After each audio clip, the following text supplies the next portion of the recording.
syafiina wa maulana Abul Qasimil Mustafa Muhammad sallallahu alaihi wa alihi wasallam. Bapak Ibu yang saya berbahagia, kita bersyukur kita bersua dalam keadaan sehat walafiat. Pada pertemuan kita petang hari ini, kita lanjutkan pembahasan hikmah kita yang berbicara tentang filsafat. Dalam pandangan Islam, filsafat Islam dengan hikmah. Pada pertemuan yang lalu, kita sudah memasuki tahap-tahap akhir pembuktian tentang kemendasaran prinsip, sifat fundamental, sifat fundamentalitas, sifat prinsipalitas daripada wujud. Jadi wujud itu sangat prinsip, sangat mendasar. Di luar wujud yang tunggal itu sifatnya hanyalah merupakan aksiden saja. Ya, kita yang namanya sudah belajar di sini sudah tahu yang namanya aksiden. Aksiden itu adalah sesuatu yang terjadi pada sesuatu yang lain yang sifatnya lebih utama. Contohnya ombak. Ombak itu kejadian yang terjadi pada lautan.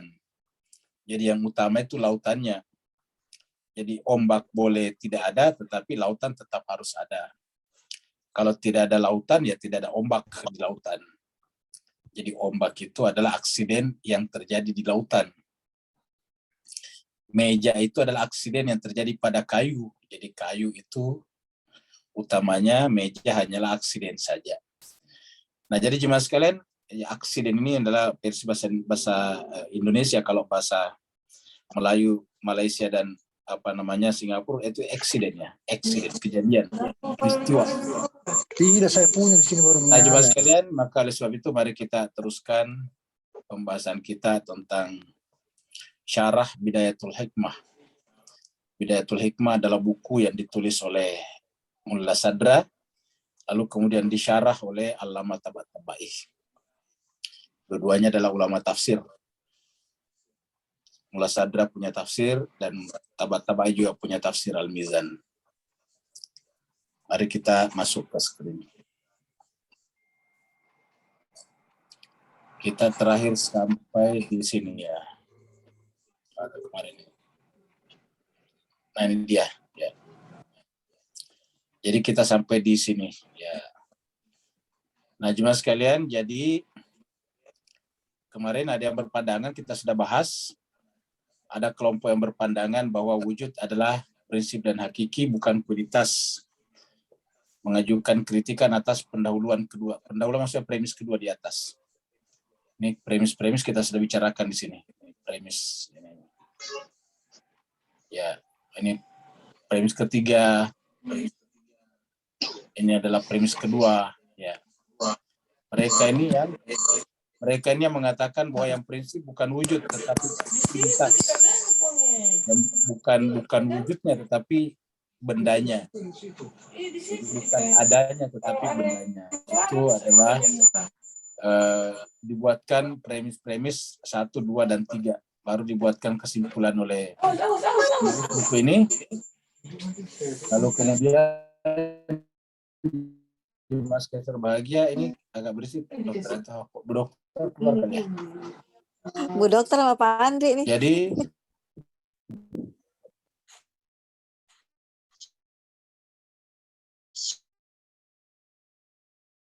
suaranya Bu. Jadi sekarang kita teruskan ya. Bintaro, mana Bintaro? Ini ada berisik siapa? Oke. Jadi gimana sekalian, diambilkan contoh misalnya ketika dikatakan orang berilmu ya, orang berilmu. Kalau ada dikatakan orang berilmu, maka asumsinya itu ada dua. Ya, asumsinya ada dua. Yang pertama, asumsi pertama, ilmu merupakan perkara yang berada di luar orang itu dan ditambahkan kepadanya. Jadi kalau dikatakan berilmu, ya sebetulnya bukan orang berilmu, sosok berilmu ya. Kalau dikatakan ada sosok berilmu, kan bisa orang, bisa Tuhan, sosok berilmu. Nah, baru berlakulah ini. Ada dua kemungkinan. Kemungkinan pertama, ilmu yang sosok berilmu itu adalah ilmunya merupakan perkara yang berada di luar orang itu dan ditambahkan kepadanya, seperti kita manusia ini. Kita ini manusia tadinya tidak punya pengetahuan biologi. Kita belajar berarti menambahkan ilmu itu pada diri kita. Nah, ilmu seperti ini berlaku pada ilmu-ilmu yang dimiliki oleh manusia. Jadi ilmu kita ini ditambahkan pada diri kita. Tadinya kita tidak tahu. Dan ini sesuai dengan firman Allah dalam Al-Quran. Al-Quran mengatakan, dialah yang mengeluarkan kalian dari perut ibunya, walladzi akhrajakum min butuni ummahatikum la ta'lamuna syai'a. Dialah Allah yang mengeluarkan kalian dari perut ibu-ibu kalian dalam keadaan la ta'lamuna syai'a, dalam keadaan tidak mengetahui apa-apa. Kalian dikeluarkan dari perut ibunya dalam keadaan la ta'lamuna syai'a, tidak mengetahui apa-apa. Lalu apa yang Allah berikan kepada kita? Wa ja'ala lakumus sam'a wal absara wal afidah qalilan ma la'allakum tashkurun. Yang Allah berikan kepada kita adalah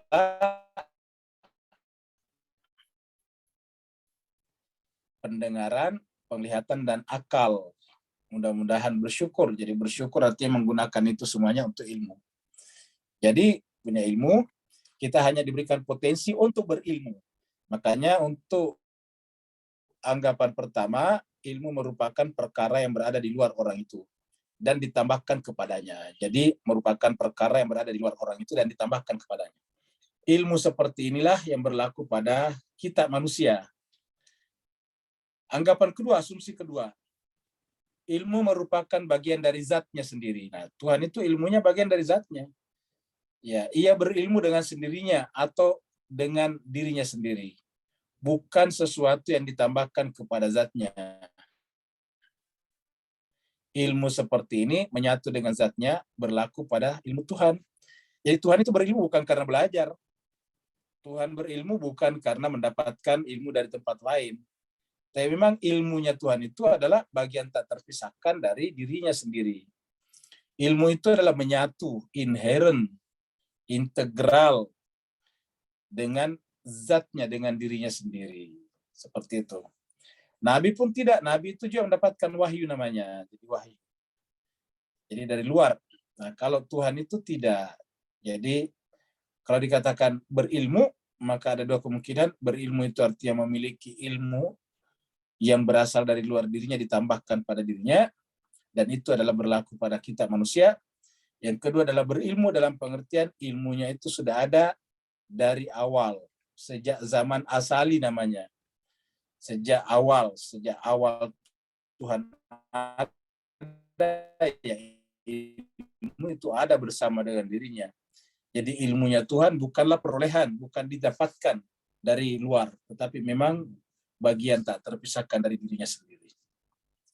Berhubungan dengan wujud, sama tadi dengan orang berilmu, juga ada dua anggapan. Yaitu, ini anggapan pertama, wujud terwujud dengan wujud lain. Sama tadi misalnya, berilmu mendapatkan ilmu dari luar. Jadi disebut berilmu karena ilmunya ditambahkan kepadanya. Nah, kalau ada mengatakan berwujud, nah, ada mengatakan wujudnya itu adalah karena terwujud dengan wujud lain. Seperti contohnya meja itu berwujud, mejanya berwujud. Berwujud artinya mendapatkan wujudnya dari wujud lain. Misalnya meja mendapatkan wujudnya dari kayu. Jadi wujud meja dapatkan wujudnya dari kayu. Kalau tidak ada kayu, nggak bisa ada meja. Wujud seperti ini berkaitan dengan wujud makhluk yang ujungnya berpijak pada suatu wujud yang mandiri, yaitu wujud Tuhan. Nah, ini yang dikatakan di atas itu tadi dengan wujud mungkin namanya. Kemudian anggapan kedua. Anggapan kedua itu wujud yang terwujud dengan dirinya sendiri. Jadi terwujud dengan dirinya sendiri. Atau dengan dirinya sendiri. Jadi terwujud dengan sendirinya. Atau dengan dirinya sendiri. Tanpa perantaraan dan tanpa pemberian dari pihak lain. Wujud seperti ini berlaku pada wujud Tuhan. Disebut juga dengan wujud niscaya. Jadi yang di atas tadi itu kalau disebut wujud, namanya wujud mungkin. Yang di bawah ini yang Tuhan adalah namanya wujud niscaya.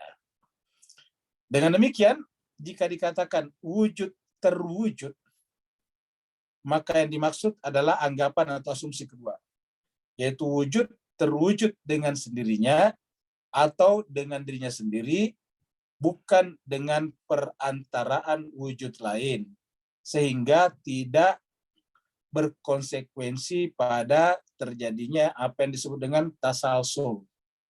Bapak Ibu masih ingat tasalsul? Ya, kita sudah pelajari tasalsul. Tasalsul artinya mata rantai yang tidak berhenti. Ya. Tasalsul adalah mata rantai yang tidak terhenti. Ya. Jadi mata rantai yang tidak terhenti itu tidak mungkin. Tasalsul tidak ada ujungnya. Kata orang Melayu, tidak punya ujung pangkal. Tidak ada akhirnya, tidak ada awalnya. Itu mustahil. Namanya tasalsul. Maka harus ada wujud yang paling tinggi, namanya wujud niscaya. Kenapa niscaya? Karena tidak diwujudkan lagi. Wujud-wujud di bawahnya diwujudkan oleh wujud di atasnya. Seperti tadi meja diwujudkan oleh kayu, diwujudkan oleh tukang kayu, tukang meja. Begitulah seterusnya sampai ke atas. Semuanya bergantung dan kembali kepada wujud satu, yaitu wujud tunggal, Allah Subhanahu wa taala. Ini juga kemarin kita sudah bahas sedikit ya. Ini apa namanya argumen ini.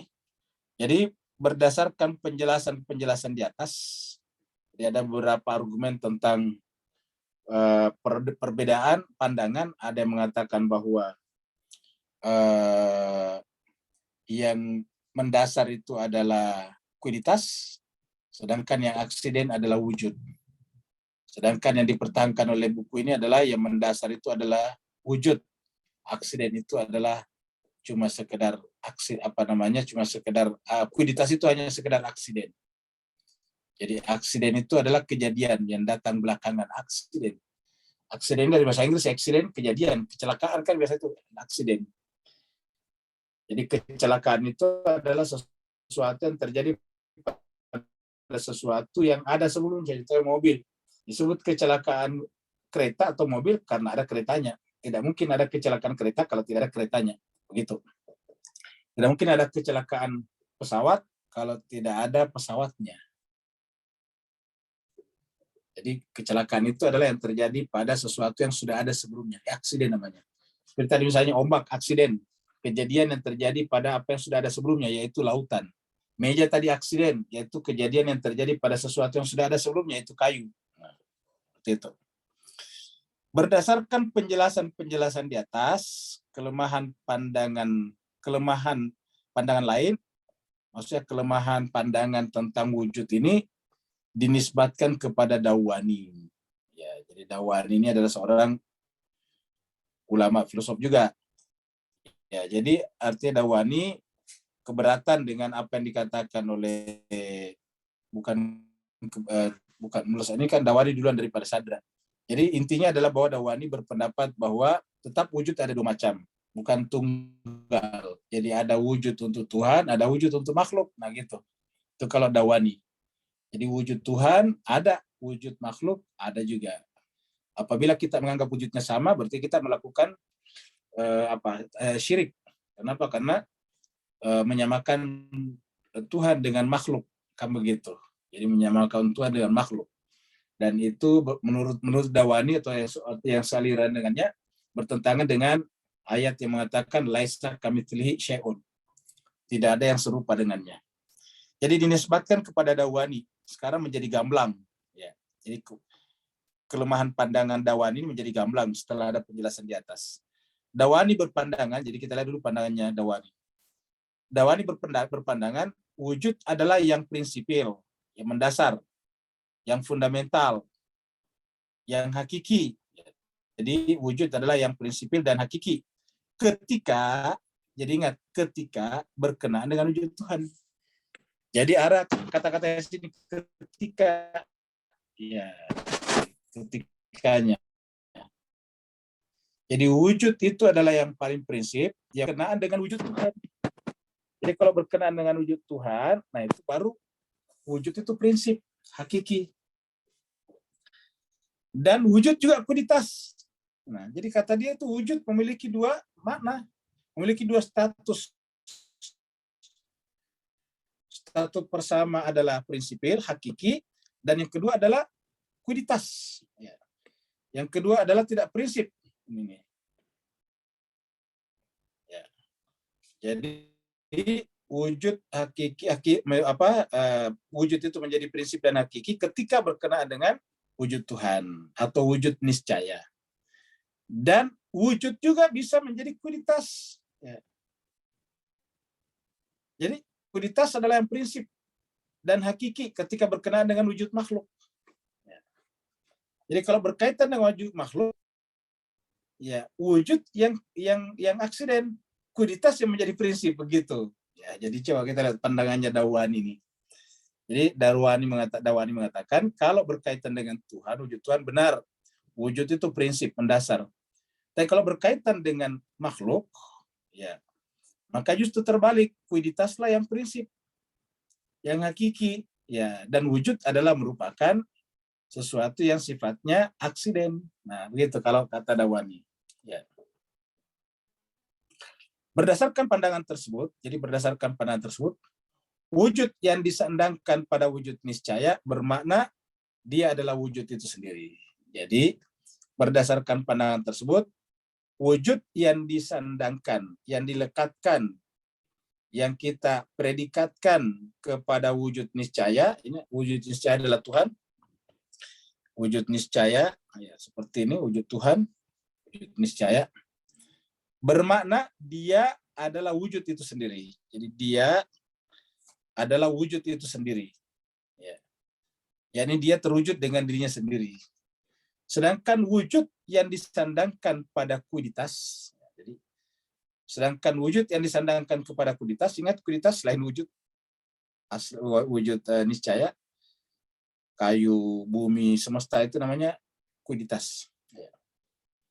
Sedangkan wujud yang kita letakkan, yang kita gantungkan, yang kita sandangkan pada kuiditas bermakna kuiditas terhubung dengan wujud. Sebagaimana keterhubungan antara penjual susu dengan susu dan penjual kurma dengan kurma. Jadi terhubungan penjual susu dengan susu. Jadi artinya apa? Ya, penjual susu itu sebetulnya aksiden. Yang prinsip di situ kan susunya. Tidak ada penjual susu kalau tidak ada susunya. Yang prinsip di situ adalah susunya. Kurma yang prinsip adalah kurmanya. Penjual kurma itu adalah aksiden. Gitu. Karena tidak mungkin ada penjual kurma kalau tidak ada kurmanya, gitu. Jadi kalau dikatakan penjual kurma, berarti kurmanya yang prinsip. Penjualnya adalah aksiden. Ya, kalau di sini istilahnya kuiditas. Ya. Jadi kalau kita katakan penjual kurma, kurmanya yang mendasar, penjualnya itu adalah kuiditas. Apa sebabnya? Karena tidak ada penjual kurma kalau kurma tidak ada. Penjual kurma itu adalah pekerjaan yang diletakkan pada kurma. Jadi ingat, diletakkan pada kurma. Ya, jadi disandangkan pada kurma. Jadi kalau tidak ada kurma, ya tidak bisa disandangkan. Maka begitu tidak ada kurmanya, bukan penjual kurma namanya. Gitu. Jadi sebagaimana keterhubungan antara penjual susu dengan susu atau penjual kurma dengan kurma. Bagaimanapun, berdasarkan doktrin prinsipalitas. Ini berdasarkan doktrin ajaran inti, prinsipalitas ataukah keprinsipalan dan kehakikian wujud yang merupakan pandangan yang kami pilih, yang kami artinya yang mula sadra pilih, yang Allama Tabatabai juga pilih. Wujud terwujud dengan dirinya sendiri. Jadi wujud terwujud dengan dirinya sendiri artinya bidzatihi. Ya, jadi wujud terwujud bukan karena perantaraan yang lain, bukan karena diberikan oleh wujud yang lain. Seperti tadi, ilmunya bukan ditambahkan. Ilmunya adalah bagian daripada zatnya. Jadi ilmunya Tuhan itu adalah bidzatihi juga. Dan kuiditas terwujud secara aksidental, bil arad. Jadi aksidental itu adalah arad, bil arad. Jadi kuiditas terwujud secara aksidental. Ya, aksidental itu adalah al-arad. Ya, Mirip dengan kata kebetulan, kan begitu. Memang kecelakaan itu kan kebetulan. Jadi kebetulan. Jadi sesuatu yang kebetulan. Artinya bukan sesuatu yang melekat pada zatnya. Jadi meja itu tidak melekat pada zatnya kayu. Meja. Ya, tidak melekat pada zatnya kayu. Yakni kuiditas terwujud dengan perantaraan wujud. Jadi kuiditas itu terwujud dengan perantaraan wujud.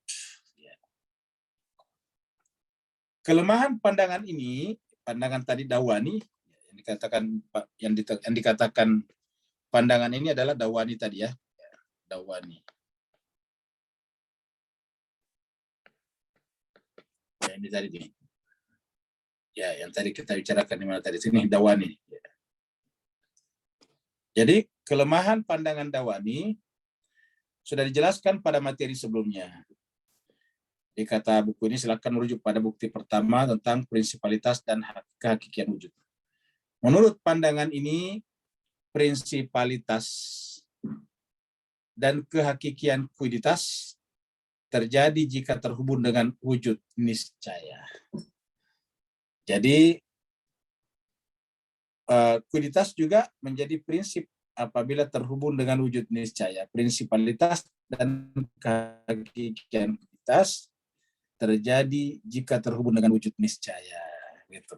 Jadi artinya wujudnya makhluk adalah tersendiri, beda dengan wujudnya Tuhan. Kalau dalam wujudnya makhluk, maka kuiditasnya yang prinsip, wujudnya menjadi aksiden. Sedangkan kalau berkaitan dengan Tuhan, wujudnya itu yang prinsip, yang asli, yang hakiki, sedangkan selainnya adalah aksiden saja. Gitu. Ajuan sekalian, kita sekarang masuk pada bab berikutnya. Jadi selesailah kita membicarakan tentang pembuktian tentang kemendasaran wujud, yaitu prinsipalitas, keaslian, kemendasaran, kefundamentalan daripada wujud. Sedangkan selain daripada wujud disebut dengan kuiditas. Yang disebut dengan wujud bahasa Melayunya ada.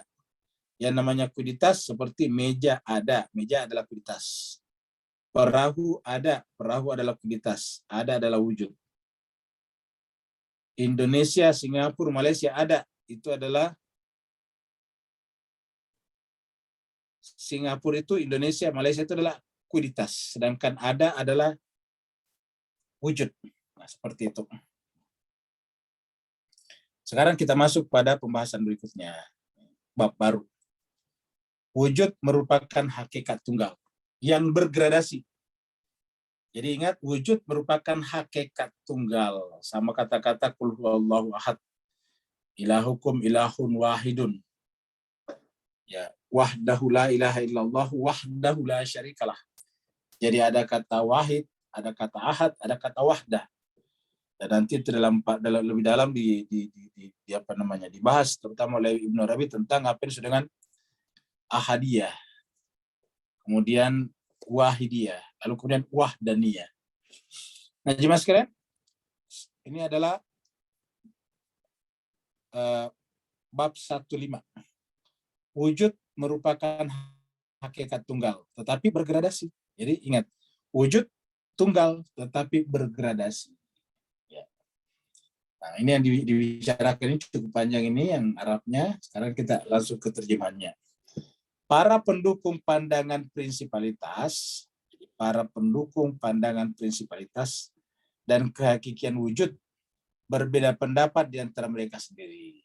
Jadi pendukung yang mengatakan bahwa wujud itu yang prinsip, yang hakiki, yang asli, juga di antara mereka ada perbedaan. Tapi perbedaannya tidak terlalu besar tentunya, karena mereka sudah sepakat bahwa yang prinsip, yang hakiki adalah wujud. Perbedaannya di mana? Sebagian dari mereka berpandangan bahwa wujud merupakan hakikat tunggal yang bergradasi. Hakikat tunggal bergradasi, bahasa Arabnya hakikat wahidah musyakkikah.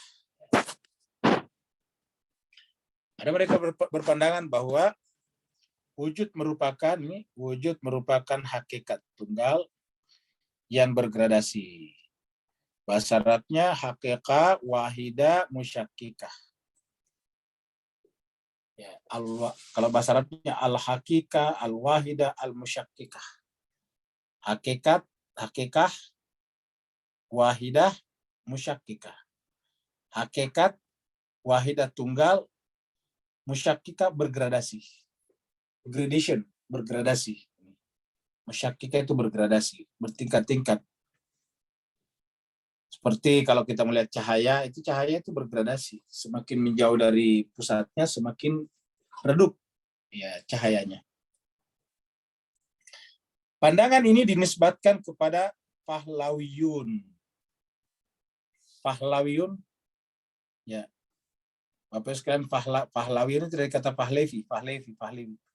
Makanya kan belakangan ada namanya dinasti Pahlavi, ya, Pahlawi. Ini adalah salah satu klan di Persia, Iran. Ya, kemarin yang jatuh pemerintah yang terakhir, kerajaan terakhir itu adalah dinasti Pahlavi. Ya. Wujud menurut pandangan mereka, ini, jadi kita bicara tentang Pahlawiyun. Jadi penganut Pahlawi, ya, yang merupakan filosof Persia. Jadi kaum filosof Persia, Jadi dari dulu memang juga Persia sudah punya filosof, merupakan kaum filosof Persia. Persia kuno maksudnya. Persia kuno sebelum Islam. Ya. Jadi di Persia itu pembicaraan menyangkut masalah cahaya sudah lama terjadi.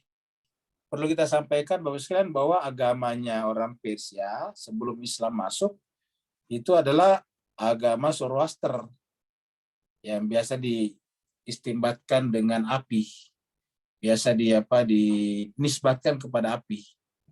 Jadi mereka menyembah api, tapi kata mereka sendiri tidak menyembah api, tapi mereka percaya mereka menyembah cahaya. Nah, mereka banyak berbicara tentang cahaya. Kalau para filosof Persia lama ini. Jadi wujud menurut pandangan mereka, ya menampakkan dirinya sendiri. Yang namanya wujud itu menampakkan dirinya sendiri. Ya, lihat aja cahaya. Ya, cahaya itu kan menampakkan dirinya sendiri. Artinya cahaya itu tidak butuh sesuatu yang lain untuk menampakkan dirinya sendiri. Yang namanya cahaya itu menampakkan dirinya sendiri. Kalau dinding butuh yang lain untuk menampakkannya, itu apa? Cahaya. Jadi kalau dinding rumah kita tidak terkena cahaya, tidak kelihatan di malam yang gelap. Jadi butuh cahaya untuk melihat, oh ini dinding. Tapi kalau yang namanya cahaya, tidak butuh sesuatu yang lain di luar dirinya untuk bercahaya, untuk mengetahui jauh ini cahaya. Jadi kalau kita cari cahaya, ya nggak perlu pakai lampu. Karena cahaya itu otomatis menerangi dirinya sendiri. Jadi wujud menurut pandangan mereka menampakkan dirinya sendiri dan menampakkan selain dirinya. Ya, jadi ingat, kalau wujud menurut pandangan Persia kuno menampakkan dirinya sendiri dan menampakkan selain dirinya. Ya, sama dengan cahaya. Cahaya menampakkan dirinya dan menampakkan selain dirinya. Ya, cahaya memperlihatkan dirinya sekaligus memperlihatkan benda-benda yang lain yang ada di sekitarnya karena terterangi oleh cahayanya. Sebagaimana cahaya materi. Cahaya materi sini adalah cahaya yang kita bisa lihat melalui mata kepala kita. Yang kalau datang siang, itu cahayanya kelihatan. Kalau kita nyalakan lampu, itu cahaya yang disebut dengan sensible light. Ya. Jadi sebagaimana cahaya materi atau cahaya tampak disebut dengan sensible light. Cahaya yang bisa diinderai. Yang menampakkan dirinya sendiri dan menyebabkan yang selainnya, yaitu benda-benda materi yang gelap atau rendah menjadi tampak dalam penglihatan. Jadi yang namanya cahaya materi ini ya menampakkan dirinya sendiri dan menyebabkan selain dirinya juga tampak. Jadi benda-benda yang materi yang tadinya gelap atau rendah sekarang menjadi tampak dengan terterangi oleh cahaya tersebut. Jadi ulangi lagi, cahaya itu selain memperlihatkan dirinya, menampakkan dirinya, juga menampakkan sesuatu selain dirinya selama terkena oleh cahaya tersebut. Ya. Jadi kalau kita bikin di sini perumpamaan, ibaratkan ini adalah cahaya matahari ya, atau lampu ya, kemudian memancar keluar ya, lahirlah cahaya-cahaya. Nah, maka kita lihat ini, kita saksikan, oh ini cahaya matahari. Nah, kemudian kalau ada benda yang tadinya di sini, kalau ada benda yang tadinya di sini ya, tidak kelihatan, misalnya ini adalah dinding, ya. Ketika ini belum menyala, ini kan gelap. Maka dinding ini tidak kelihatan. Begitu ini menyala, kita bisa melihat benda ini karena menyala tanpa menggunakan nyala yang lain. Yang kedua juga bisa menyebabkan ini kelihatan karena dia akan memancar ke sini gitu. Nah, maka cahaya ini memperlihatkan kepada kita bahwa itu di depan ada benda, ada dinding misalnya. Jadi pertama menampakkan dirinya, yang kedua menampakkan benda lain. Jadi itulah fungsinya cahaya. Ini arti sekalian, ini perlu kita pahami karena nanti berkaitan dengan wujud Tuhan. Ya, wujud Tuhan itu adalah ada dengan diri sendiri. Yang kedua membuat yang lain juga menjadi ada. Yang tadinya tidak ada menjadi ada. Jadi wujud menurut pandang mereka menampakkan dirinya sendiri dan menampakkan selain dirinya, yaitu kuditas-kuditas. Jadi kuditas-kuditas itu sebetulnya dia ada karena dia disorot oleh cahaya ada. Dari ada yang tunggal tadi. Jadi yang asli, yang prinsip, yang mendasar adalah ada yang tunggal. Ada yang tunggal itu kemudian melahirkan ada yang lain. Tapi sebetulnya ada ini bukan banyak. Ini itu juga cuma bergradasi. Ya. Kita cuma mengatakan meja ada, ini ada. Sebetulnya ada cuma satu di sana. Jadi wujud menurut pandang mereka menampakkannya sendiri dan menampakkan selain dirinya, yaitu kuditas-kuditas. Sebagaimana cahaya materi. Yang merupakan, yang menampakkan dirinya sendiri dan menyebabkan yang selainnya menjadi tampak dalam penglihatan. Ya, jadi kata kuncinya ini. Ya. Jadi ini cahaya matahari, cahaya materi, menampakkan dirinya sendiri dan menyebabkan yang selainnya, ya kita kasih warna berbeda, selainnya itu adalah yaitu benda-benda materi yang gelap atau rendah, menjadi tampak juga, ya, jadi tampak dalam penglihatan. Jadi benda-benda materi yang gelap atau rendah menjadi tampak. Ya. Cahaya materi merupakan spesies tunggal. Cahaya materi merupakan spesies tunggal. Jadi cahaya materi itu spesies tunggal. Karena tidak ada rumpun cahayanya kan, tidak ada rumpun, tapi cahaya spesiesnya tunggal. Ya ada jenis yang cahaya, tapi dia tunggal. Ya. Artinya cahaya yang kita dapatkan dari matahari sama dengan cahaya yang kita dapatkan dari lampu. Ya. Baik lampu listrik ataupun lampu Petromax dulu, tempo dulu, pakai lampu pelita, dian. Cahaya materi merupakan spesies tunggal. Hakikatnya adalah ia menampakkan dirinya sendiri dan menampakkan selain dirinya. Jadi cahaya materi yang kita saksikan ini merupakan spesies tunggal. Kalau misalnya hewan tidak tunggal, banyak di dalamnya. Ya, ada sapi, ada kuda dan sebagainya. Tapi kalau cahaya tunggal, lalu bagaimana kalau kita katakan itu cahaya cahaya dian, cahaya lampu Petromax, cahaya kunang-kunang dan sebagainya. Itu hanya sebetulnya menisbatkan bukan kepada cahaya, tetapi kepada alatnya, tempatnya. Ya. Cahaya hakikatnya cuma satu. Makanya disebut dengan spesies tunggal. Jadi cahaya yang keluar dari pelita, dari dian, sama dengan cahaya yang keluar dari matahari. Yang berbeda apanya? Intensitasnya. Lebih tinggi intensitas cahaya matahari daripada cahaya lilin yang kita nyalakan. Atau dian yang kita nyalakan. Jadi spesies tunggal namanya. Hakikatnya adalah ia menampakkan dirinya sendiri dan menampakkan selain dirinya. Jadi hakikat cahaya disebut cahaya adalah karena dia menampakkan dirinya sendiri dan menampakkan selain dirinya. Contoh misalnya Mas sekalian. Bapak Ibu sekalian bisa lihat layar monitor saya. Ya, kenapa? Karena dia menyala. Ya, kalau dihentikan lampunya dia tidak ada kelihatan. Kan ada lampunya nih. Ya. Kalau dinyalakan tidak kelihatan tulisan ini. Ya, misalnya di sini kita lihat. Ya. Ini kita matikan di sini. Nah, kalau kita hilangkan sama sekali di sini, maka dia gelap gitu nih. Lihat, kelihatan, sama terang. Begitulah kira-kira, sudah gradasi. Ya. Di Bapak bisa lihat itu, apa namanya, ya bisa melihat itu layar saya. Itu saya tarik ke atas, dia terang. Kenapa? Intensitas meningkat. Saya tarik ke bawah ini, dia akan menurun juga intensitasnya sampai lemah sampai seperti ini. Nah, jadi begitulah yang disebut dengan cahaya. Jadi dia bergradasi namanya. Jadi dia sekarang karena layar ini bercahaya, kita bisa lihat.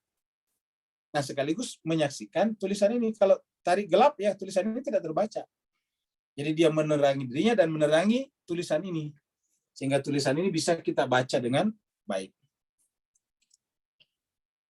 Jadi kita ulangi lagi, cahaya materi merupakan spesies tunggal, hakikatnya adalah ia menampakkan dirinya sendiri dan juga menampakkan selain dirinya. Karakteristik ini berlaku dalam seluruh tingkatan atau gradasi intensitas cahaya. Intensitas ini intensity, apa itu intensitas? Intensitas, apa namanya itu? Kekuatannya meningkat, intensitasnya meningkat. Kekuatannya melemah, intensitasnya melemah. Jadi intensitas itu kekuatan. Ya. Kekuatan cahaya ada yang tinggi, ada yang rendah. Kapan dia rendah? Apabila lebih jauh daripada pusatnya. Semakin jauh daripada pusatnya, semakin rendah kekuatannya. Jadi karakteristik ini berlaku dalam seluruh tingkatan atau gradasi. Ingat, tingkatan gradasi. Di gradasi ini, ya, ini dari bahasa Inggris, gradation ya. Ya, ini adalah dari gradasi. Ya. Kalau di Malaysia dengan Singapura mungkin tetap gradation. Kalau Indonesia menjadi gradasi. Jadi karakteristik ini berlaku dalam seluruh tingkatan atau gradasi intensitas cahaya. Ya. Jadi gradasi itu gradasi semakin lama semakin menurun seperti tadi layar. Dari yang kuat hingga yang lemah seperti tadi contohnya, kita ulangi lagi ya supaya jelas ini.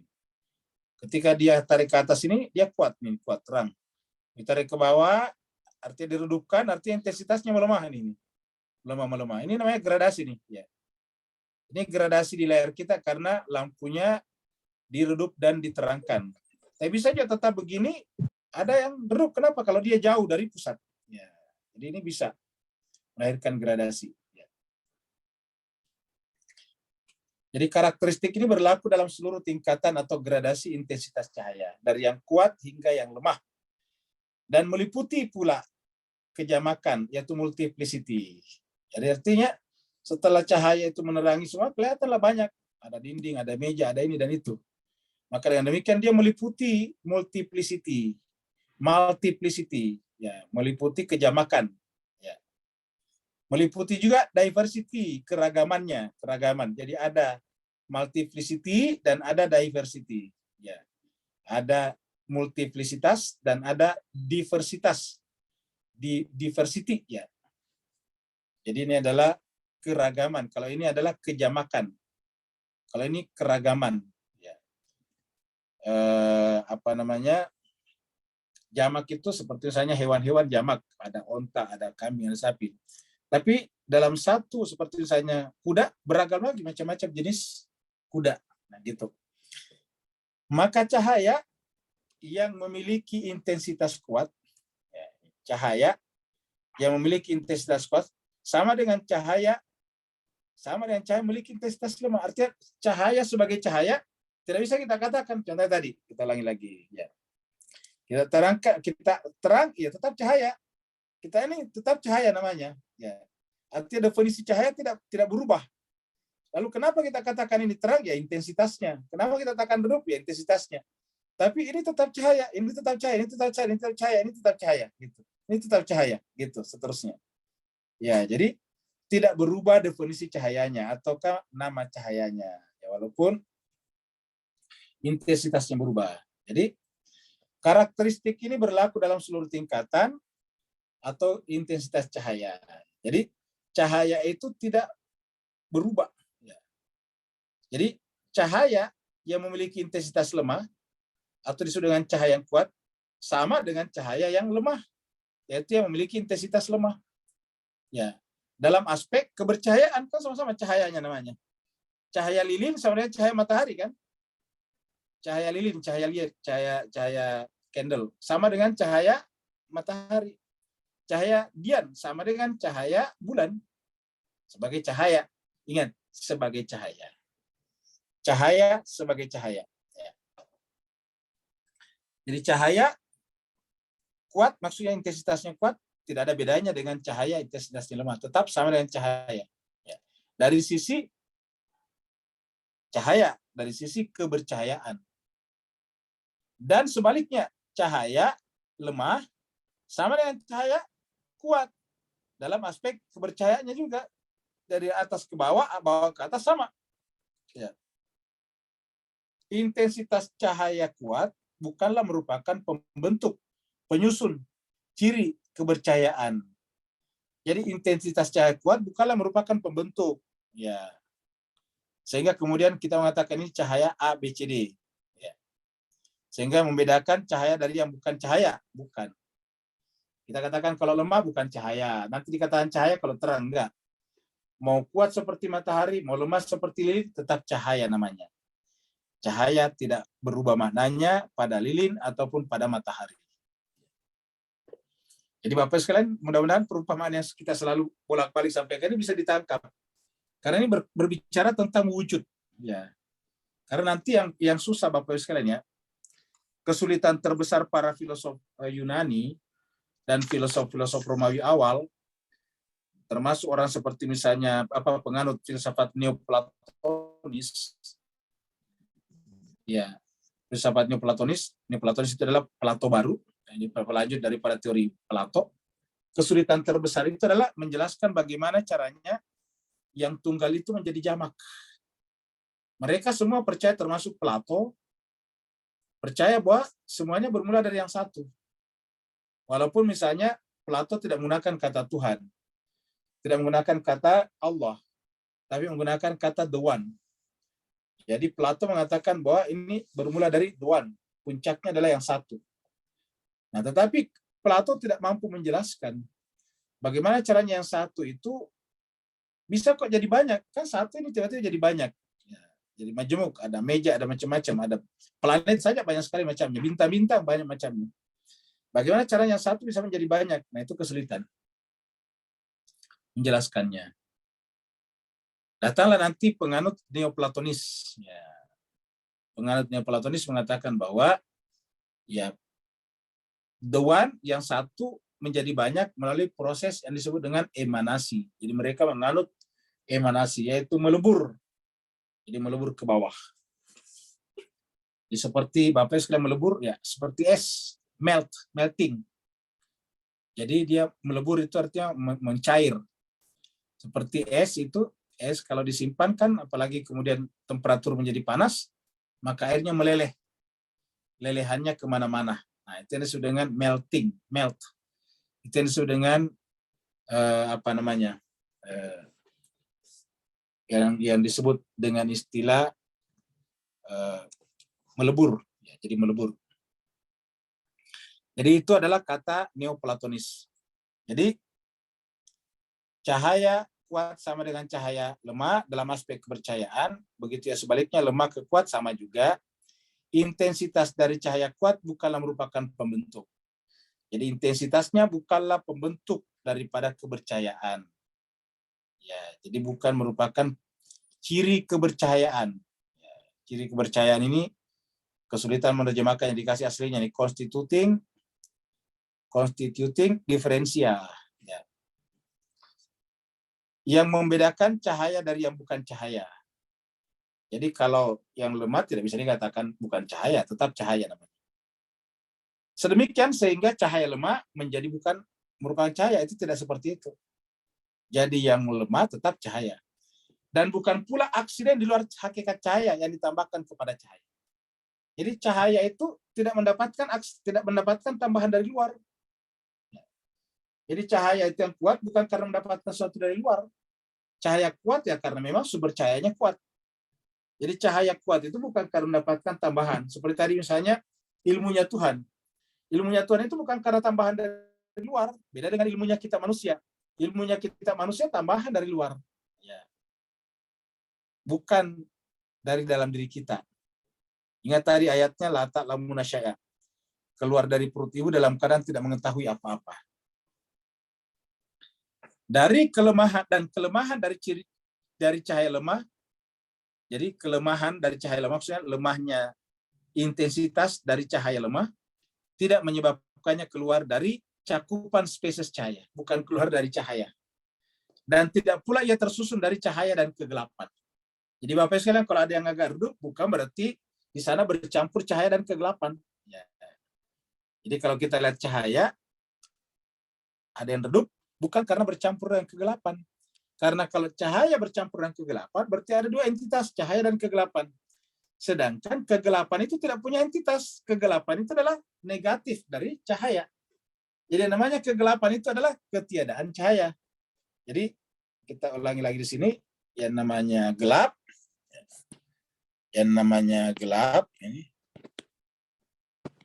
ini bukan sesuatu. Gelap ini bukan sesuatu. Gelap itu adalah ketiadaan cahaya. Ketiadaan cahaya. Sama dengan bodoh. Bodoh itu sebetulnya bukan sesuatu yang ada. Makanya kalau dikatakan tidak ada orang bodoh, nggak ada. Bodoh itu tidak ada. Yang ada apa? Kekurangan pengetahuan. Kekurangan ilmu. Jadi disebut bodoh karena kekurangan ilmu. Semakin kurang ilmunya, semakin tinggi intensitas bodohnya. Semakin tinggi kekuatan ilmunya, semakin rendah intensitas bodohnya. Allah itu adalah maha pintar, maka kalau ingin dekat kepada Allah, jadilah pintar.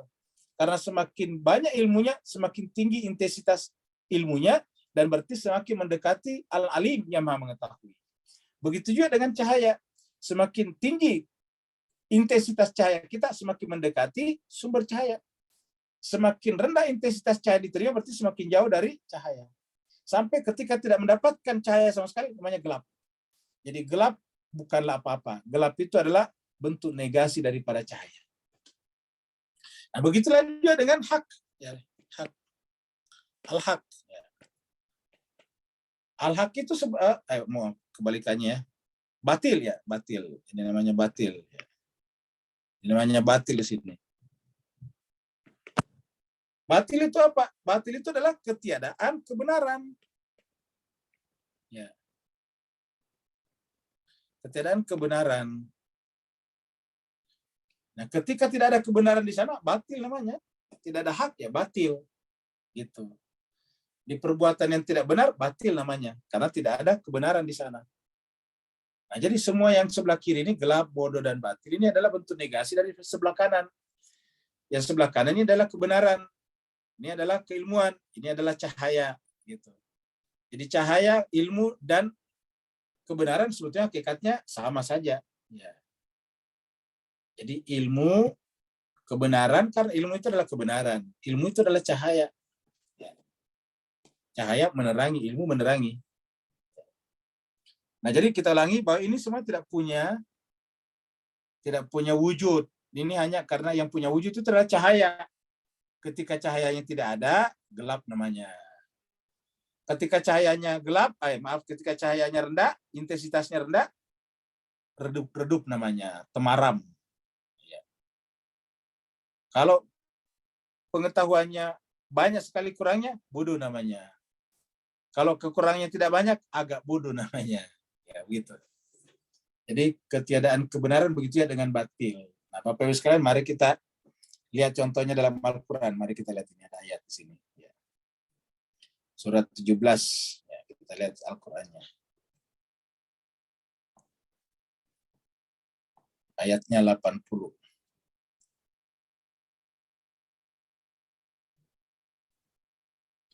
Satu ya, bukan 81. Allah berfirman ini, Waqul, dan katakanlah umat, Ja'al haqqu. Kalau kebenaran telah datang. Jadi kata ja'a di sini untuk lampau. Pernah kita terangkan di tadabbur bahwa ja'a terkadang digunakan untuk masa mendatang, future. Kalau bentuk pasti yang digunakan di masa mendatang itu namanya pasti. Jadi kalau kebenaran sudah pasti datangnya, maksudnya benar-benar sudah datang. Jadi kalau kita katakan apabila kebenaran telah datang, apabila kebenaran telah datang, makanya bentuk lampau di sini. Ja'al haqqu. Apabila kebenaran telah datang, wa zahaqal batil, maka otomatis kebatilan hilang. Al-haq dilawankan dengan kebatilan. Ya, di Bapak Ibu sekalian ya. Ini bisa dijadikan sebagai menerangkan tadi. Ya. Di ja'al haq. Jadi ini adalah al-haq. Al-batil kita kasih warna merah. Ya. Ini al-batil. Jadi al-haq, al-batil. Kemudian ini ja'a. Kalau datang ya kebenaran, tapi harus datang kebenaran. Wazaka, maka telah lenyap. Ini kata lenyap, hilang. Al-batil. Jadi kemudian al-batil kemudian akan hilang. Wazaka. Begitu al-haq datang, maka al-batil hilang. Qul ja'al haq wa zahaqal batil. Begitu kebenaran datang, sama dengan cahaya. Begitu cahaya datang, kegelapan hilang. Sama persis. Begitu ilmu datang, kebodohan hilang. Begitu kebenaran datang, kebatilan hilang. Jadi seperti kenapa? Karena kebatilan tidak punya wujud. Yang punya wujud siapa? Kebenaran. Kebodohan tidak punya wujud. Yang punya wujud ilmu. Ya, begitulah seterusnya. Kegelapan tidak punya wujud. Yang punya wujud adalah kebenaran. Cahaya yang terang. Nah, jadi kul ja'al haq, katakanlah apabila al-haq telah datang, wa zakal batil, kebatilan akan hilang. Apa sebabnya? Innal batila, karena semuanya kebatilan itu karena zahuka memang tidak ada. Jadi ini innal batila, semuanya kebatilan itu karena adalah zahuka memang tidak ada. Jadi kebatilan itu tidak punya wujud. Makanya berkali-kali kita terangkan kalau ada melakukan perbuatan batil, sebetulnya tidak ada perbuatan batil. Yang ada apa? Tidak ada kebenaran pada perbuatan itu. Seperti tadi kita terangkan waktu pengajian siang, kalau ada orang mencuri, ya kenapa mencuri? Disebut mencuri. Sebetulnya mencuri itu apa? Mencuri itu cuma istilah. Sama tadi dengan gelap, itu istilah yang diberikan kepada ketiadaan cahaya. Bodoh, istilah diberikan kepada ketiadaan pengetahuan. Iya. Jadi sebetulnya hanya istilah. Disebut mencuri itu istilah. Lalu apa yang sebenarnya hakikatnya itu mencuri? Perbuatan mengambil. Nah, perbuatan mengambil itu kan sesuatu yang baik, perbuatan mengambil. Yang kasih kita kemampuan melakukan perbuatan mengambil kan Tuhan. Kalau Tuhan tidak kasih kita kemampuan untuk mengambil, kita tidak bisa memasak, tidak bisa makan, tidak bisa hidup. Karena untuk hidup kan harus mengambil. Mengambil pekerjaan, mengambil alat masak, mengambil barang-barang di pasar yang kita beli, harus mengambil. Perbuatan mengambil itu wajib dimiliki oleh manusia. Lalu mencuri, mengambil. Loh, kenapa disebut mencuri? Karena mengambil yang bukan miliknya. Jadi kata bukan miliknya, mengambil tanpa sepengetahuan pemiliknya, tanpa. Jadi tanpa, negatif. Jadi disebut mencuri karena tidak sempurna. Mengambilnya benar, tapi tidak menyampaikan. Begitu ya tadi kita bicarakan bahwa perbuatan membunuh itu perbuatan dari Allah. Dan itu baik. Kalau kita tidak bisa membunuh, tidak bisa makan ayam, tidak bisa makan daging hewan, dan sebagainya. Lalu kapan perbuatan membunuh dilarang? Ya kalau membunuh sesuatu yang dilarang Tuhan atau tidak pada tempatnya. Ya. Bahkan membunuh sesuatu yang benar pun seperti membunuh kambing, menyembelih. Tetap salah kapan? Apabila hanya untuk dibuang, misalnya disembelih kambing baru dibuang, itu salah, dalam agama tidak boleh. Ya, jadi seperti itu. Kapan boleh bunuh kambing? Kalau kita gunakan untuk makan, untuk kepentingan konsumsi. Begitu dibunuh hanya untuk dibuang, ya tidak boleh dalam agama, karena itu masuk kategori menganiaya dan memboros. Nah, jadi ya saya kira Mas Kres sudah jelas ya. Seperti tadi, menipu itu dari Tuhan. Karena kalau Tuhan tidak kasih kita kemampuan menipu, gimana caranya kita menangkap ikan di laut? Bagaimana kita menjerat misalnya hewan yang membahayakan ternak-ternak petani, seperti misalnya babi hutan. Nah, untuk ditangkap babi hutannya supaya jangan merusak tanaman petani, kan harus dijerat. Dijerat itu artinya ditipu. bikin lubang, tapi di dalam lubang itu ada ada tombak, baru kemudian di lubang itu kemudian kita tutup ala kadarnya di atasnya.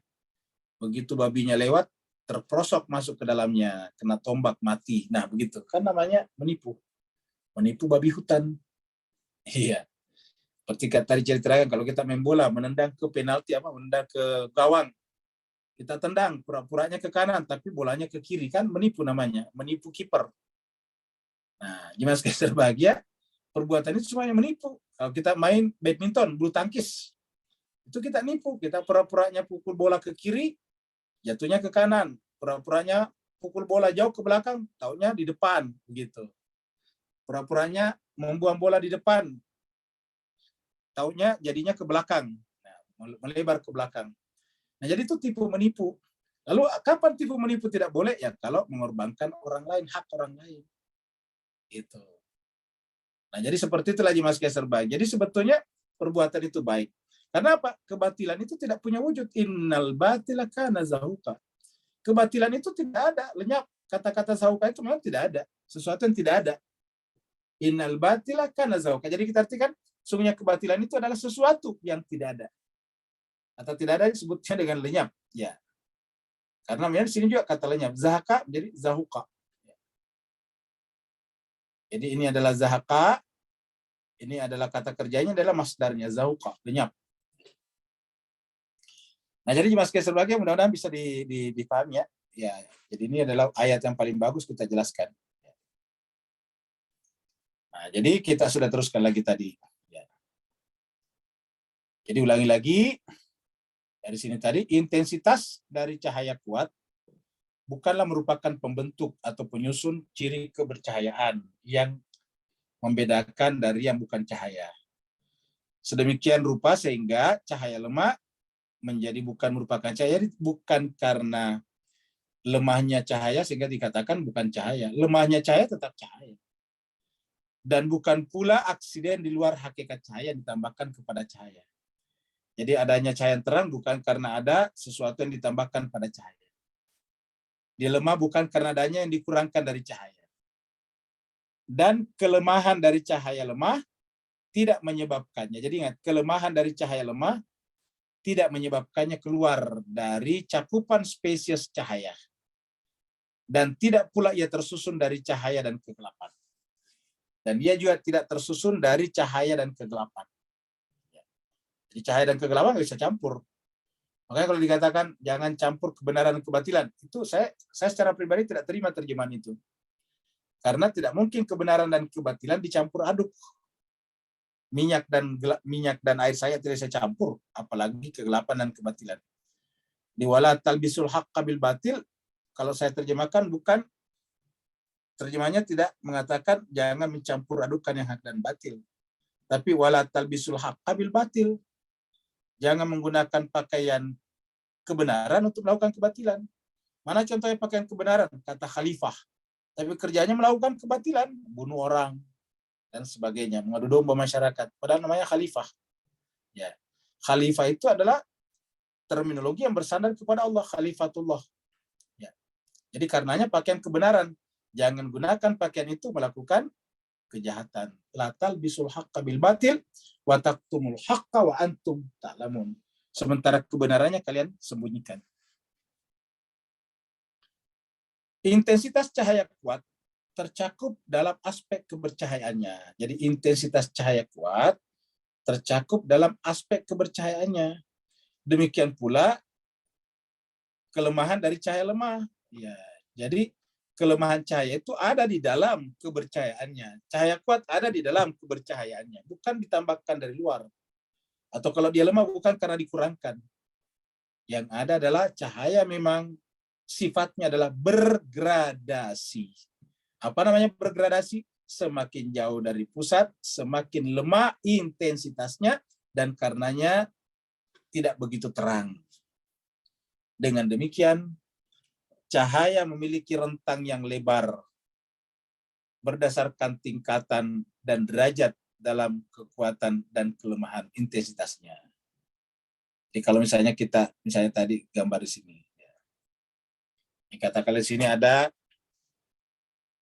kita letakkan bohlam di sini ya, bohlam. Ini bohlam di sini. Ini adalah bola kita gantung di sini. Nah, kemudian ini memancarkan cahaya ke sini. Anggaplah ini adalah cahaya ya. Ya, ini adalah cahaya yang bagus ya. Yang memancar ke sini nih.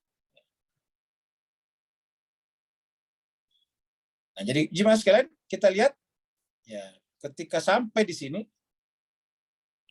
ketika sampai katakan ini adalah dinding. Nah, ketika sampai di sini, ini sudah tidak sama dengan di sini. Jadi lihat ini. Jadi kalau yang sampai di sini beda dengan titik ini, beda dengan titik ini, beda dengan titik ini, beda dengan titik ini, beda dengan titik ini. Semakin menjauh dari sini semakin lemah. Semakin mendekat ke sini semakin terang. Ya. Jadi mana puncak terangnya? Pada pusat cahaya. Ini terangnya di sini. Paling terang adalah yang ada di pusat cahaya ini. Paling lemah yang paling terakhir di sini. Jadi ini sudah yang gradasi, jadi bergradasi sedikit demi sedikit. Seperti gelombang, bergelombang. Semakin lama semakin melemah. Yang namanya gelombang itu jemaah sekalian begini. Besar, besar, besar. Menjadi kecil, kecil, kan gitu. Nah, begitulah. Ya. Semakin kecil, kecil sini. Namanya gelombang. Ya. Nah, cahaya itu kan salah satu aspeknya gelombang. Karena salah satu ciri cahaya itu adalah gelombang. Ya. Nah, jadi dia bergerak ke sini. Semakin lama semakin lemah. Ya. Semakin menjauh daripada pusat, semakin redup. Nah, jadi kalau Bapak sekalian ingin terang hatinya, jiwanya, gampang dekat ke sumber cahaya. Sumber cahayanya hati itu kan Allah Subhanahu wa taala. Ya. Makanya Nabi itu paling sempurna. Kenapa? Paling dekat di sini. Dia paling pertama di sini. Bayangkan kalau Nabi berdiri di sini. Ya. Jadi Nabi berdiri di sini nih. Ya. Dapat Bapak bayangkan terangnya. Ketimbang kita yang ada di sini. Ya. Jadi inilah bergradasi ke sini. Ya. Nah, jadi kita teruskan lagi. Jadi terdapat rentang yang lebar untuk tiap-tiap derajat cahaya berdasarkan perbedaan tingkatan benda-benda materi. Ya, begitulah.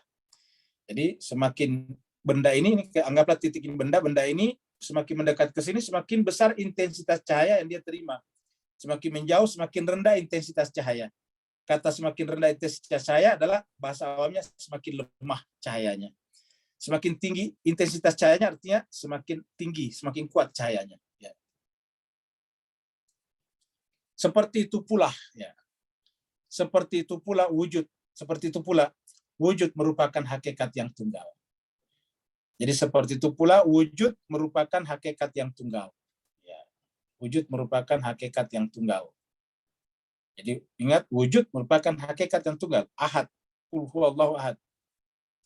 Dengan berbagai tingkatan yang dibedakan berdasarkan kekuatan dan kelemahan, prioritas keterdahuluan, dan posterioritas keterbelakangan.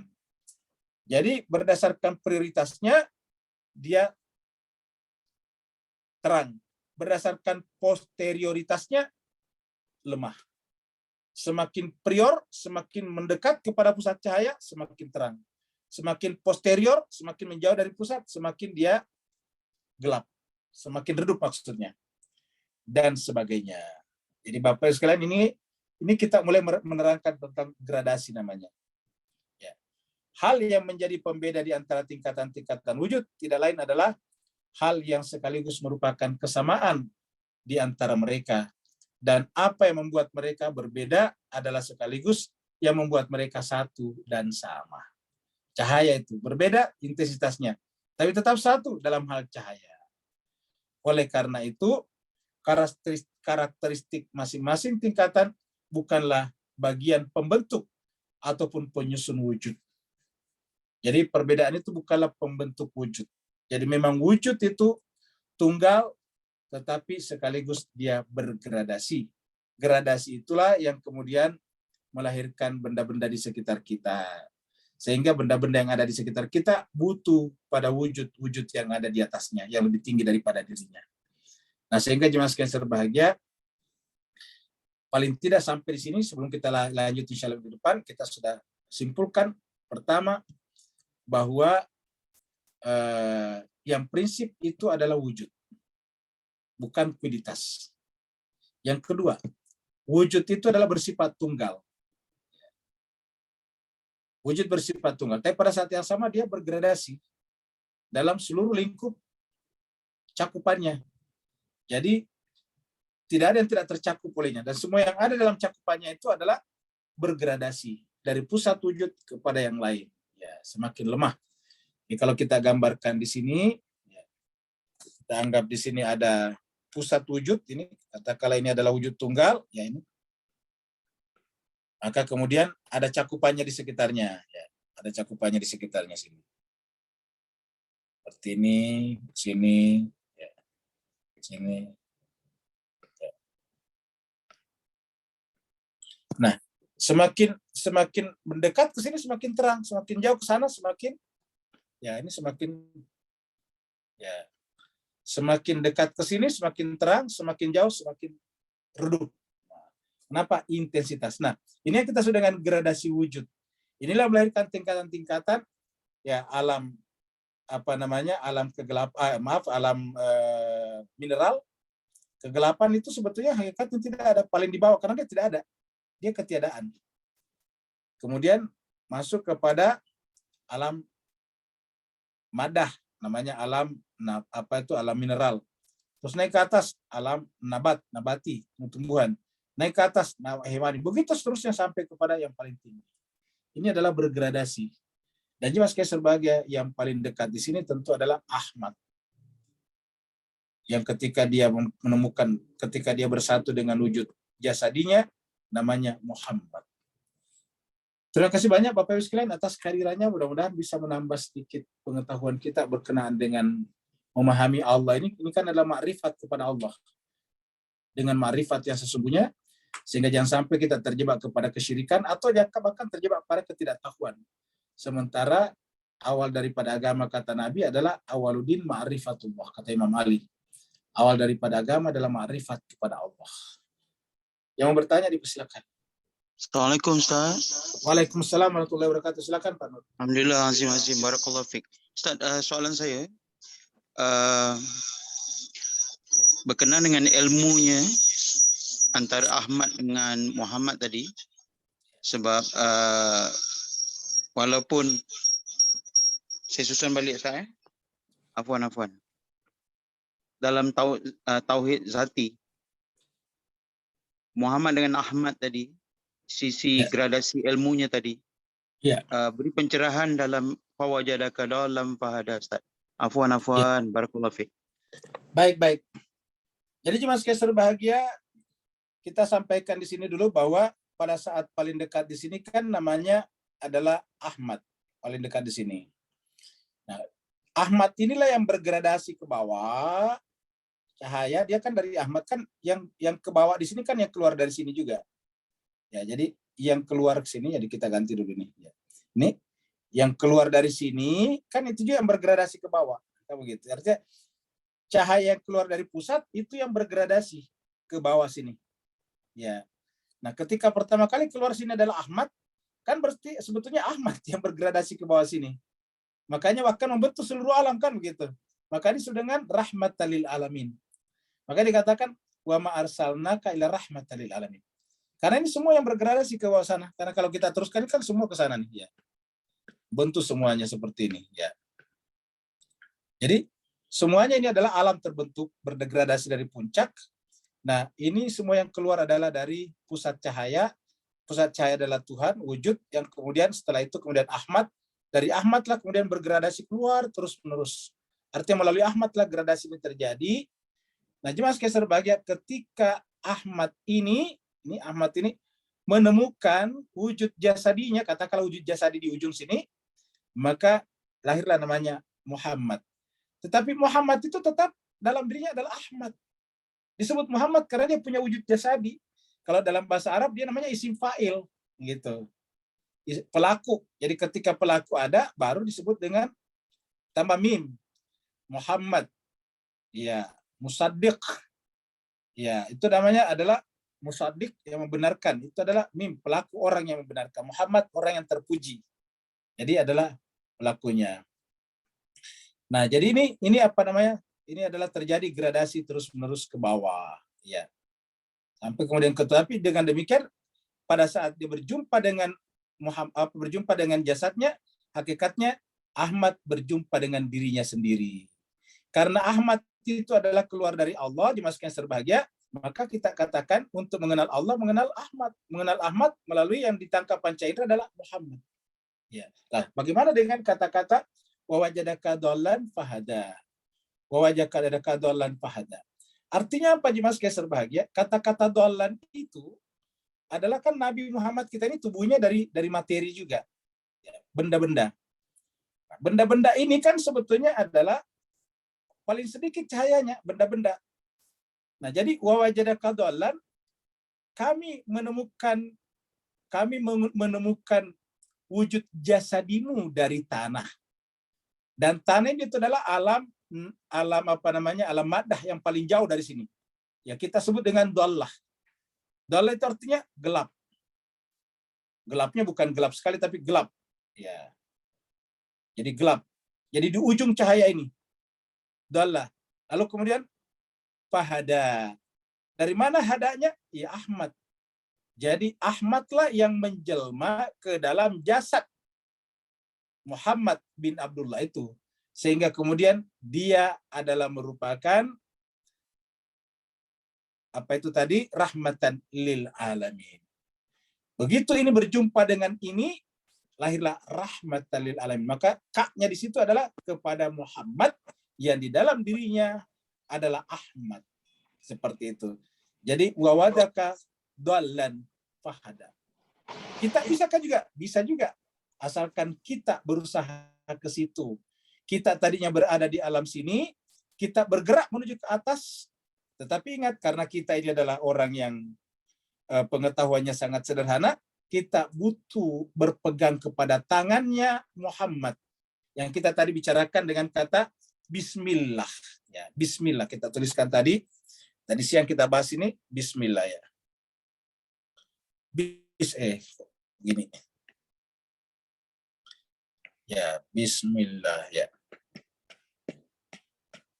Nah, Jimas Keser bahagia ini adalah ada pembeda di sini. Jadi kita sampai sini nih ya. Nah, ini adalah kita sebut di sini dengan alam bawah ya. Ini adalah alam bawah ya. Ini adalah alam atas ataukah alam lahut. Ya. Kita tidak bisa masuk ke sini. Kita ada di posisi ini ya. Kita ada di posisi ini. Kita tidak bisa langsung ke sini ke Allah. Ya. Kita harus melalui nama yaitu Ahmad. Ya. Yang paling terpuji kan dia Hamid Ahmad. Dia melalui nama ini dan Muhammadlah orangnya. Tetapi Muhammad juga tidak bisa, kita harus berpegang teguh kepadanya melalui ba ini. Makanya kan Imam Ali katakan akulah ba itu. Ini Muhammad. Jadi kita tidak bisa masuk ke sini kalau tidak melalui ini. Jadi ada kata-kata kita tidak bisa mengenal Allah kalau tidak mengenal nabinya. Kita tidak bisa mengenal nabinya atau rasulnya kalau tidak melalui wasinya. Jadi kita harus berpegang ke sini. Maka ketika kita ingin sampai ke sini, kita harus berpegang ke sini. Jadi kita harus ke sini dulu ya. Kita semuanya harus ke sini. Baru bisa bergerak ke atas, nyambung ke atas bismi dengan ya. Jadi aku Rusli Malik pengen sampai kepada Allah melalui ya Imam Ali yang merupakan wasi daripada Rasulullah. Ismullah Rasulullah. Ya, jadi kita tidak bisa. Tadi kita terangkan qul in kuntum tuhibbunallah fattabi'uni. Nah, seperti itu. Nah, selama kita tidak berpegang ke sini, kita berada dalam dhallah. Wa wajadaka dhallan fahada. Hadanya apa? Melalui huruf ba. Ada lagi yang lain? Assalamualaikum Ustaz. Waalaikumsalam warahmatullahi wabarakatuh. Silakan Pak. Yang penjual susu, penjual kurma, kalau kita tarik ke tadabur Ustaz, mungkin contohnya seperti wali Allah, ya. Rumah Allah. Artinya rumah ini akan bermakna jika disandarkan pada Allah, sapi betina Allah. Itu yang pertama Ustaz. Yang kedua, kasus Nabi Musa alaihissalam ketika ingin diperlihatkan wajah Allah, dapatkah diartikan bahwa Musa ingin masuk ke pusat cahaya, tapi karena keterbatasannya hanya pingsan begitu Ustaz ya. Mohon pencerahan Ustaz. Baik, terima kasih banyak. Jadi jemaah sekalian berbahagia, bagus ya. Jadi tadi kita ambil kata-kata penjual kurma. Penjual kurma ya. Jadi jemaah sekalian berbahagia, penjual ini disandarkan pada kurma. Jadi tidak disebut penjual kurma kalau tidak ada kurmanya, kan begitu. Jadi yang prinsip di sini adalah kurmanya di sini. Ya. Ini yang prinsip. Ini prinsip ataukah mendasar ya, ini prinsip ya. Prinsip ya, ataukah mendasar ya. Ya, ataukah apa namanya hakiki. Ini aksiden penjual kurma gitu. Nah, begitu juga dengan tadi kata khalifah Allah ya. Khalifah Allah ya. Nah, yang prinsip di sini Allah.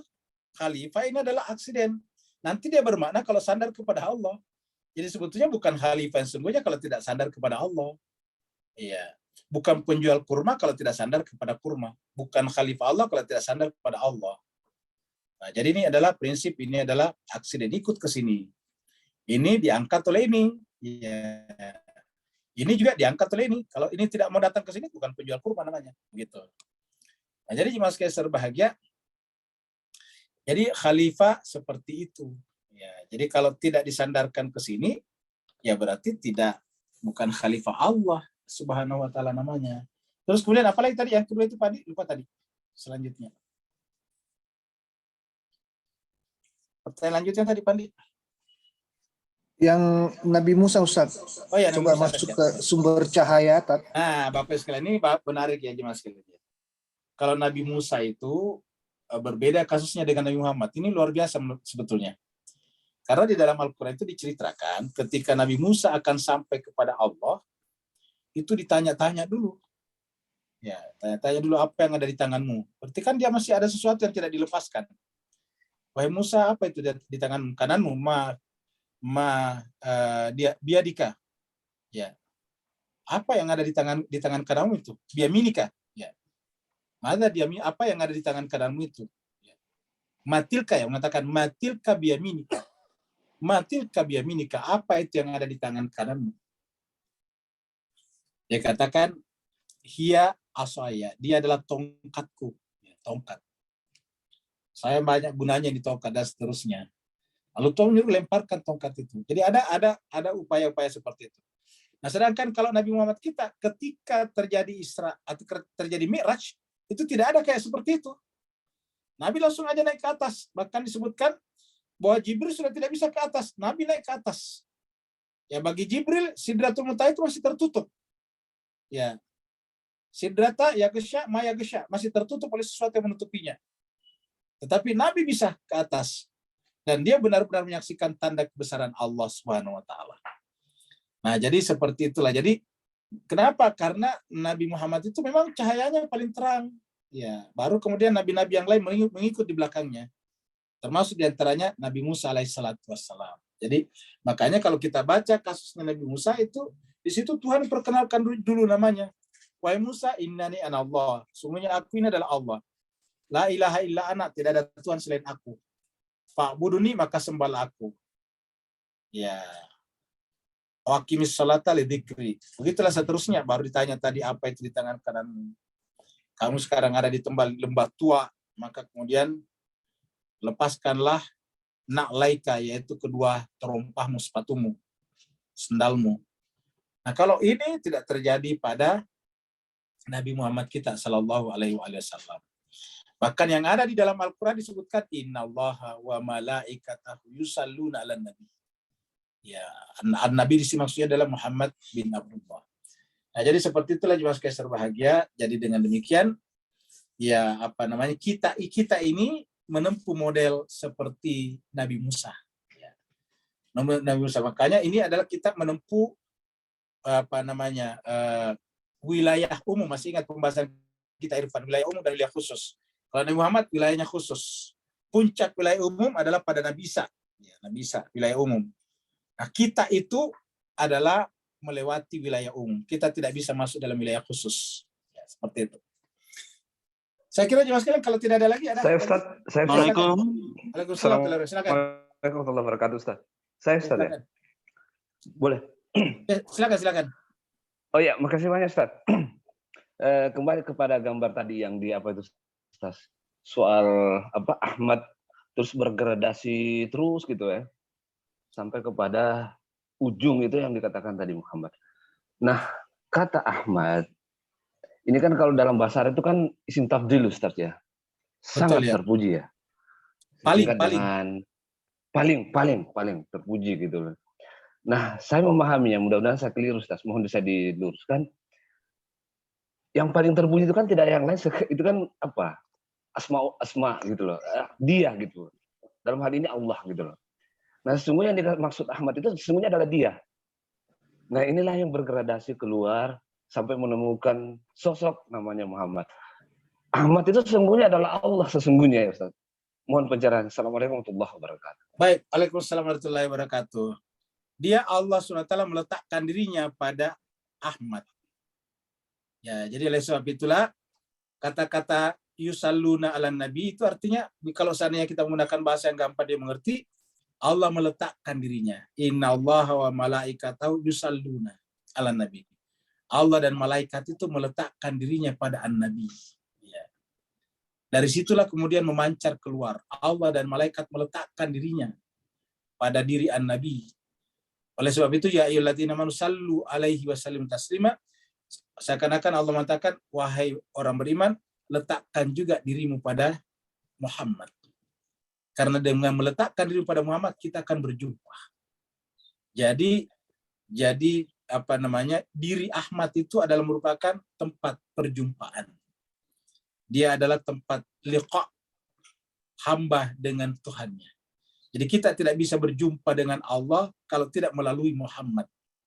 Dan ini sejalan dengan ayat yang mengatakan qul in kuntum tuhibbunallah fattabi'uni. Kalau kalian ingin mencintai Allah harus fattabi'uni, baru yuhibbukumullah. Bahkan wa yaghfir lakum dzunubakum, seperti itu. Jadi saya kira itulah makanya dikatakan oleh para ulama bahwa ibaratnya Allah itu adalah cahaya. Paling gampang menerangkan kan cahaya.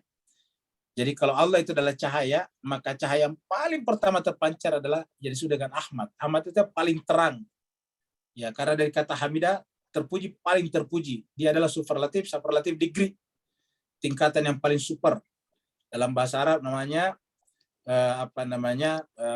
isim tafdil. Tafdil itu kalau tidak ada bandingannya, tidak ada min, maka dia artinya ter. Jadi itu kan tafdil lebih dan paling sama. Ya, tapi kalau ada min, akbaru min, berarti baru dikatakan lebih besar dari. Ya, atwalu min, lebih tinggi dari. Tapi kalau tidak ada minnya berarti paling tinggi, paling terpuji. Kenapa? Yang namanya cahaya itu kan kemudian memancar, dipuji. Maka yang paling terpuji, yang paling terang adalah Ahmad. Seperti itu. Jadi ada benarnya bahwa sebetulnya Allah lah yang meletakkan dirinya. Kita menggunakan kata meletakkan dirinya supaya jangan kita terjebak kepada doktrin ketuhanan seperti yang terjadi pada Kristiani. Jadi karena doktrin yang terjadi pada Kristiani itu menyebabkan mereka menempatkan Yesus itu adalah Tuhan itu sendiri, anak Tuhan. Seperti itu. Ada lagi? Silakan. Waalaikumsalam. Syukran, Masya Allah ya. Afwan semua. Ustaz, satu soalan lagi Ustaz. Ya, silakan. Berbalik kepada gerak busun naik tadi. Ya. Isra Mi'raj makam Musawi kita tadi sebagai orang awam ni, daripada lembah suci tua, kemudian kita tanggalkan sepatu duniawi kita. Kemudian boleh beri pencerahan lebih lanjut, pendek cerita maknawi atau batinnya tentang makam Matahir Mutmainnah tadi. Afwan Ustaz, barakallahu fiik. Baik, terima kasih berbahagia. Jadi yang disebut dengan makam mutmainnah itu yang disebut dengan ya ayyatuhan nafs mutmainnah. Nafs mutmainnah itu adalah ketika sudah tidak ada lagi yang ada dalam jiwa kita. Semua yang ada selain Allah itulah yang mendatangkan kerisauan. Ulangi lagi, semua yang ada dalam jiwa kita yang bukan Allah itulah yang mendatangkan kerisauan.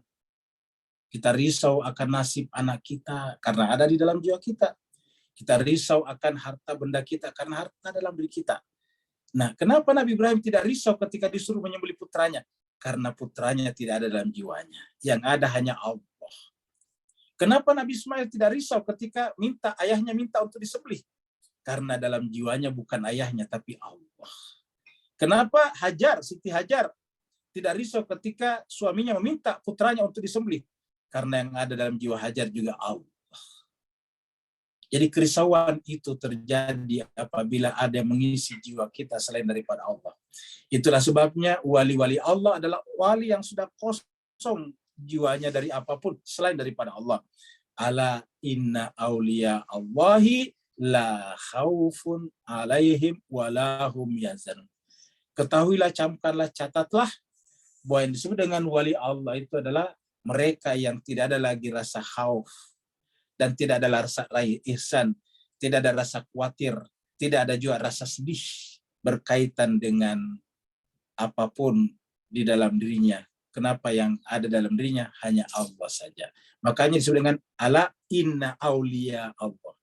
Disebut wali Allah kapan? Apabila tidak ada lagi khauf kepada selain Allah. Tidak ada lagi ihzan kepada selain Allah. Allah mengatakan dalam Al-Quran, wala takhafuhum takhafuni. Janganlah risau kepada mereka, risaulah akan aku. Ya. Wala takhshawhum wakhshawni. Janganlah menyatu dengan mereka, menyatulah dengan khusyuk menyatu.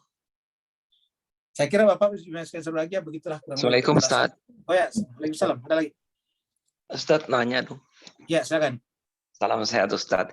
Saya mau Amin. tanya Ustaz, kan di Al-Quran gitu kan ada teks. Kalau dia menciptakan sesuatu kan kadang-kadang pakai saya, kadang-kadang pakai aku, kadang-kadang pakai kami gitu Ustaz. Kami itu kan dua berarti jamak ya Ustaz ya. Itu refleksinya dengan Ahmad tadi korelasinya apa ya Ustaz? Terima kasih Ustaz. Terima kasih banyak. Tergantung konteksnya. Kalau dikatakan laqad khalaqnal insana fi ahsani taqwim.